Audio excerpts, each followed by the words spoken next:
kuidas ma oma aja siis ära jagan? Kui palju ma võiksin ja peaksin panema seda rõhku siis spetsialisti tööle ja kui palju seevastu juhi tööle?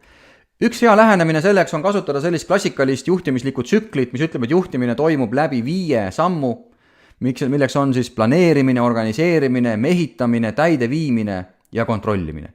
Ja kui sa vaatad, nendest 5 ainult üks on otseselt seotud tegelikult inimestega. See on mehitamine ja nende motiveerimine. 1/5 on 20%. Ja kui sa mõtled, et okei, selles tsüklis on ette nähtud, et sa 20% tegeled inimestega, siis tegelikult sa võiksidki nii palju ajast inimestele panna. Ja äkki selle tulemusena sa käivitad enda jaoks ka Pareto printsiipi. Pareto printsiip ütleb seda, et kui sa 20% pingutad millegi nimel, sa võid juba 80% kätte saada. Ja kujutad nüüd ette, et sa 20% ajast paneksid töötajatele. Mitte enam ainult selles tähenduses, et kuidas sul see asi on ja kuidas sa selle asjaga hakkama said, vaid töötajale endale, tema arendamisele, tema tunnustamisele. Äkki õnnestuks saada 80% pühendumuse määr.